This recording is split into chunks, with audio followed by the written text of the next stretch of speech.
అందరికీ ఇవాళ రెసిపీ వచ్చేసి చికెన్ కర్రీ అండి. చికెన్ కర్రీలో చాలా వెరైటీస్ ఉన్నాయి. ఇది ఒక వెరైటీ ప్రిపేర్ చేద్దాం అండి. స్టవ్ మీద గిన్నె పెట్టేసి ఆయిల్ పోసాను. ఆనియన్స్ వేసేసుకున్నాం.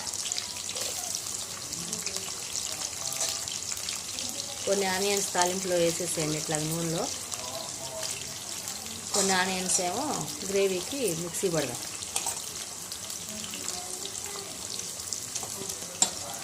కొత్తిమీర కూడా వేసేసుకోండి.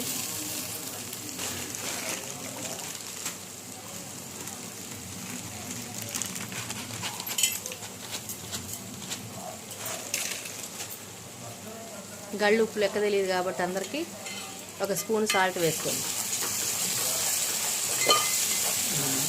మొత్తం ఒకసారి మంచిగా కలిపేసుకోండి.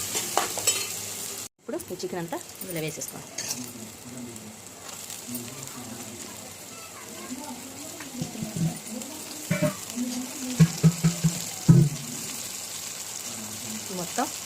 మొత్తం మంచి కలిసేటట్టు తిప్పేసుకోండి. 2 స్పూన్ కారం వేయండి. కొంచెం కారం తినేవాళ్ళు కొంచెం కారం ఎక్కువ వేసుకోండి, తక్కువ తినేవాళ్ళు తక్కువ వేసుకోండి. మొత్తం మంచి కలిసేటట్టు తిప్పుకోండి. వాటర్ పోసేసిన తర్వాత కొంచెం గరం మసాలా, ధనియాలు, లవంగాలు, చెక్క అన్నీ వాటిని గరం మసాలా ఉందండి, ఇది కూడా 1 స్పూన్ వేసేసుకోండి. వేసి మొత్తం మిక్స్ అయ్యేటట్టు తిప్పండి.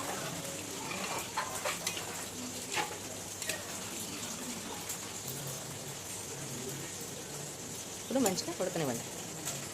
దీన్ని ఉడకనివ్వండి. కొంచెం అట్లా అంతా మంచిగా నీరంతా లాగేసి నూనె అట్లా పైకి తేలినప్పుడు ఇందాక చేసుకున్న మిక్సీ పట్టుకున్నది ఇదంతా గ్రేవీ ఇందులో వేసేసుకోండి.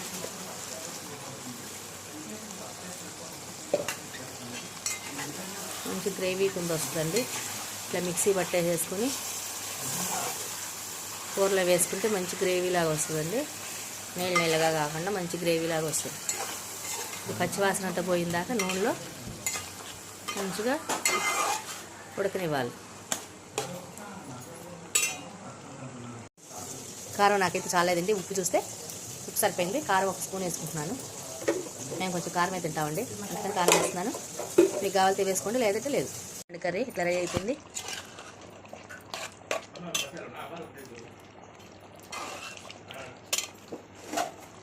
కర్రీ ఇట్లా అయిపోయింది, రెడీ అయిపోయింది. కొత్తిమీర వేసేసుకోండి. Chicken curry ready. అందరు ఇలా రెడీ చేసుకోండి, టేస్ట్ చేయండి. బాయ్.